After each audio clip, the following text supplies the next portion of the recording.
Okay, sa magandang araw, may repair tayo ngayon na isang speaker. Speaker na crown, ayan, 12 inches. So, 300 watts yata ito. Ayan, 200 to 300 watts. So, ang problema nito, yung speaker mismo, kinalas ko na siya dito. Sabi kasi nung nagdala, tumigil. So, nung tinest ko ang ano ko dito, suspecha ko nung una, itong wire. Pero dahil okay naman tong wire niya, hindi naman siya alum. So, tinest ko dito. So, talagang ayaw niya. Ala siyang palo sa tester. So, bumigay ito pagka ganito. Gamit to na ano eh. Gamit sa kwanto eh. Mga sa punerarya. So, dito dinala. Ngayon, babaklasin natin itong dust cap. Tingnan natin kasi hindi naman ala namang sayad eh oh. Palagay ko to ano lang to. Baka naputol yung rewind. Baka putol yung rewind. Hindi ala naman siya sayad oh. Maayos naman. So tanggalin muna natin yung dust cap niya. So try nating basahin ng thinner para madali. Ayan guys, nilipat ko na siya dito sa lamesa natin at mahirap mag-repair sa do sa ano. So dito, try muna natin na hindi basahin ng thinner. Kutkutin natin ng kutsilyo.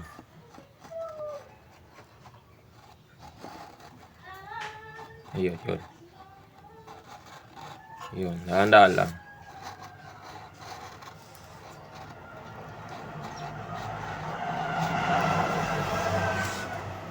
Para masilip natin tong voice coil niya. Magandang klase naman to, original naman. Ewan ko bakit bumigay. Mukhang bago pa. Malakas siguro magpatugtog. Baka ginamit to sa ano. Sabi kasi nung nagdala, ano lang daw to eh. Ginagamit lang pag naglilibing sila sa punerarya, patay. Kapag naglilibing, kailangan ng tugtog. Yun. Doon lang naman to ginagamit. Siguro sa ano, kasi dito sa amin uso ang ano eh, tribute yung pagbago libing yung last night. Patugtog sila ng ano, lakas, lamay. Oh. Tigas, ayaw ah.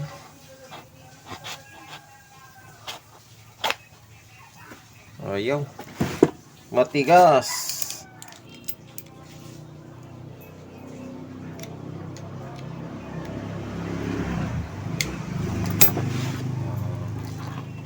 Kuto.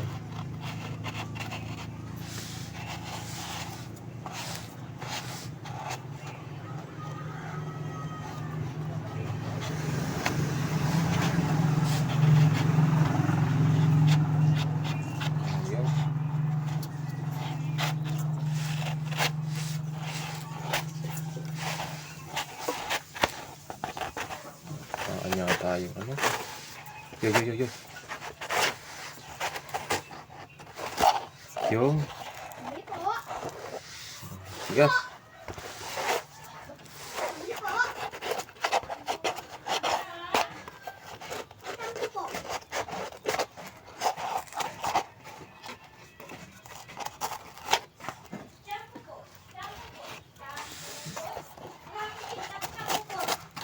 Yo, nadali pala ikon eh. Nakapkat pala. Kala ayaw eh.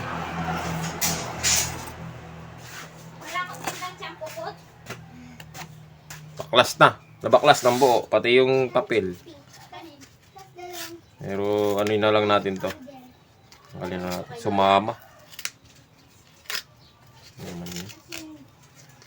Yung dust cap lang ang binabakbak. Pati naman yung papel. Sumama. O, ayan. Baklas na natin siya. Testerin muna natin yung itong dalawang wire niya. Terminal. Sana dyan lang. Dyan lang sana naputol. Kasi kapag kikita yung tester natin Paano ba to? Paano ba to? Hirap. Yan. Kita naman siguro yung tester natin. Kita naman yung palo. So makakuha naman dito, tutunog to eh.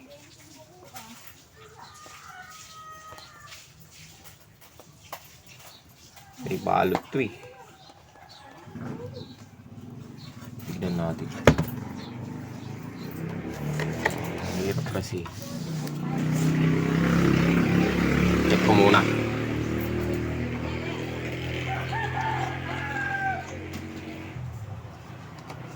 Thank you for sunshine.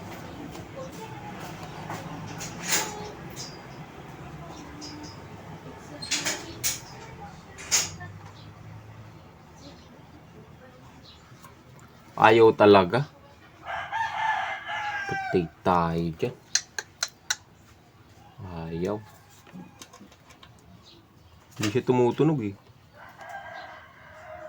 Oh. Pero ano siya buo. Ang gawin natin dito, ayaw talaga, putol talaga to. Pero titignan yung voice coil, alang sunog. Mali, makinis, hindi siya sunog. Oh. Wala.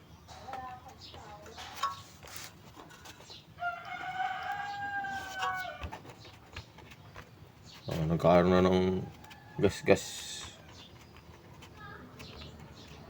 Alikabok.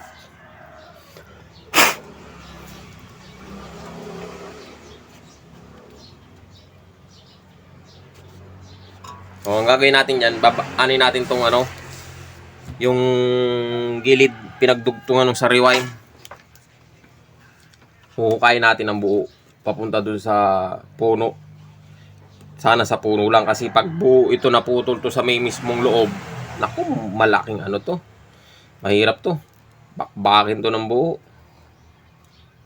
Sana dito na lang.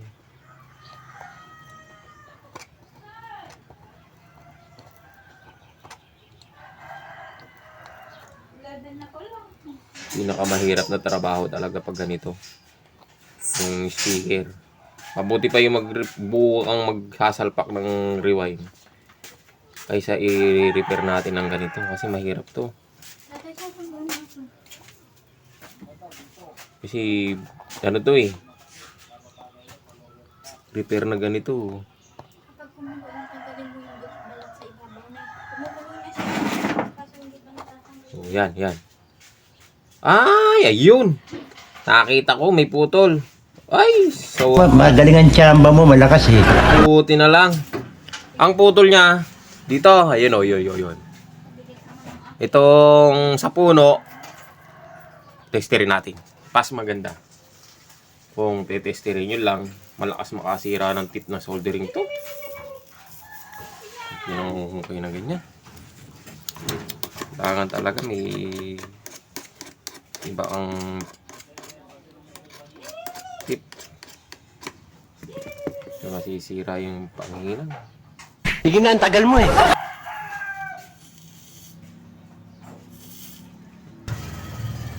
Uugong naman to eh. Gagalaw ito pag buo. Pero pag sira, talagang hindi gagalaw yan. Ayun. Muni. Yun oh. Muhuni siya oh. Oh.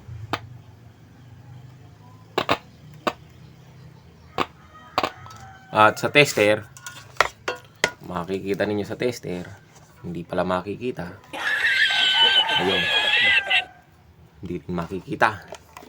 So, sa tester, buo naman. Yan. Tester natin. Yun o. Ayun, pumapalo na oh. Oh. So, ibig sabihin, doon nga ang putol niya. Idudugtong lang natin yan. Hihinangin natin. Dugtong. Tapos, didikit natin siya ng siguro stick, tawag dito yung clear epoxy na. Parang hindi clear epoxy pinandikit eh. So, ito, pakita ko sa inyo yung putol. So, ayan oh. Palapitan natin mabuti. So, yung naputol niya, ito. Ayan. Ayan oh. Yung hibla na wire na yan. So, yan ang putol. Oo nga. Nakarugtong niya itong wire na to. To. Ayan. Yung wire na yan. Ito siya pinagputulan. So, kita ba? Yun. Basta siya na yan. To. Itong wire na to. To. Putol. Ayun o. Ayan. So, yan ang putol niya. Ngayon, dudugtong natin yan. O, kukuha ko ng... Titingin lang tayo ng pwedeng pandugtong dyan. At pandikit natin yung clear epoxy kung meron pa. Okay guys, nakakuha tayo ng pandugtong. So, ito. Pwede na to. Medyo mataba ng bagay. Wala tayong makuha kasing size niya. Dudugtong lang natin. Tapos alalayan na lang natin ng pandikit.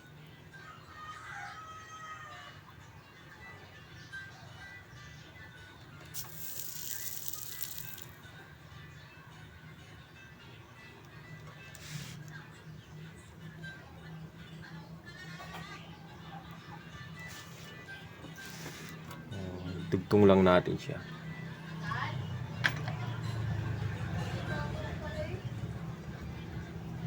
Mahaba naman yung nakalabas. Ang problema lang kasi dito.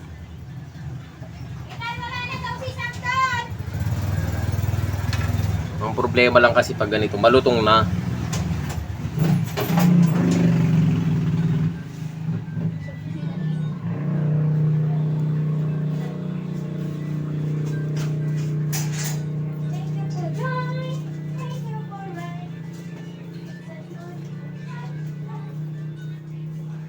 So yan, naidugtong ko na siya.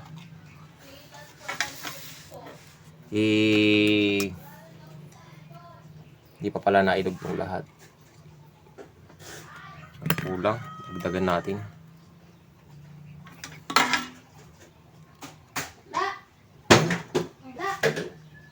Si Summer, umuwi si Summer kanina?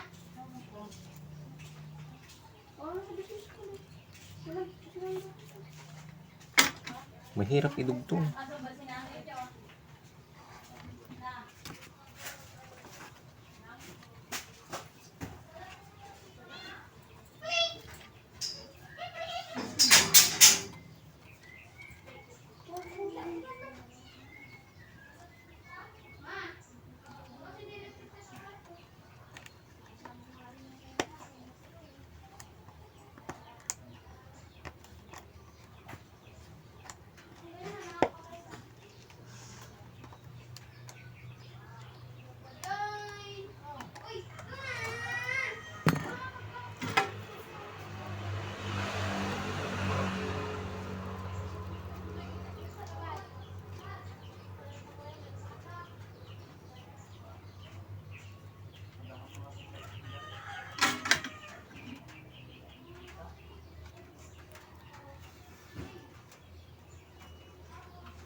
Oh, saka natin siya idugtong. Maayos.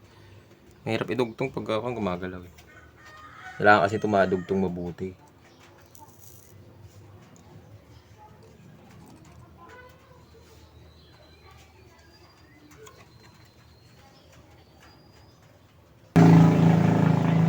Tingnan na natin.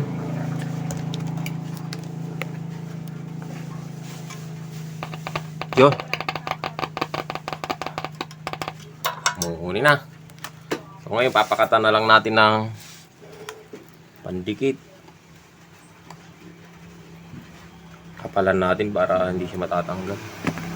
So haluin lang natin mabuti.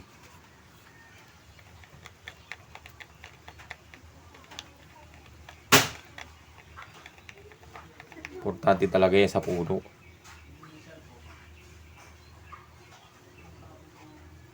Lalagyan natin yan sa puno.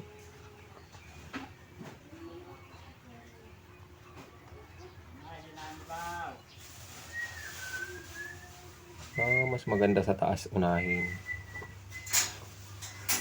Papunta sa baba, aagos yan eh.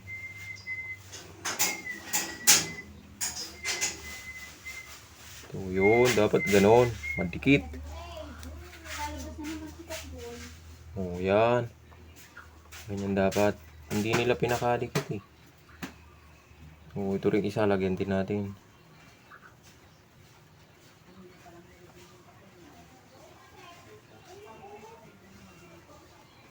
Yan.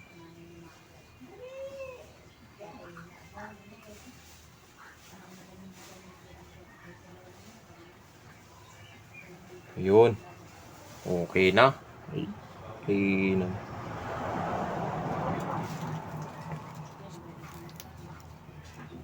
Ganyan sana. Kumpleto, dikit. Hindi, tignan nyo siya. Makapal na. Kanina kasi hindi siya makapal. Oo nga. Parang tinipid yung pandikit. Ito.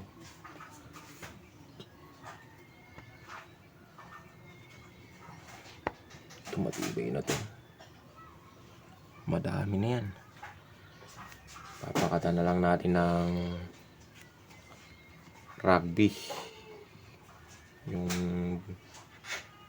ito para di pangit nakikita, punasan natin ng rugby. Para kumapal. Tapos lagyan natin yung dust cap. Okay naman eh. So, aday na lang natin siyang matuyo.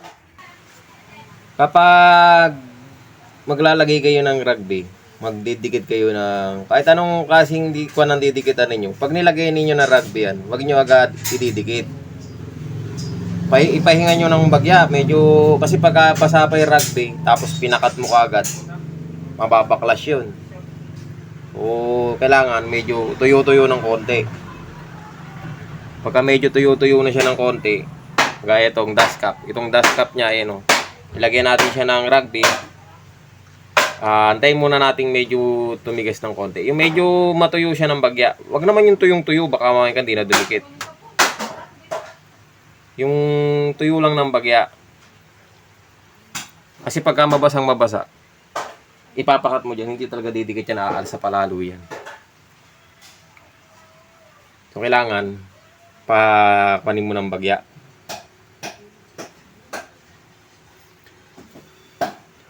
Pag medyo matagal, hihipan mo ng bagya. Hihipan mo lang siya para medyo matutuyo.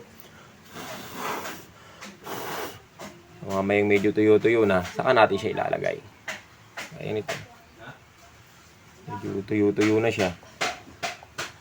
Didikit na natin. So, yun. Titimid lang ng konti. Okay na. Okay na to. Yun. Okay na. Is na. Yan. Hindi muna natin siya testingin kasi pag tinesting natin to sa music, baka basa pa yung epoxy. Pero madali lang nang matuyo yun. Pero para sigurado, ngayon pwede na natin tong idikit do sa box. Ayan guys, babalik na natin siya sa kaha niya.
Dito lang yung video natin at sana nakatulong sa inyo yung video na to at maraming salamat sa panonood.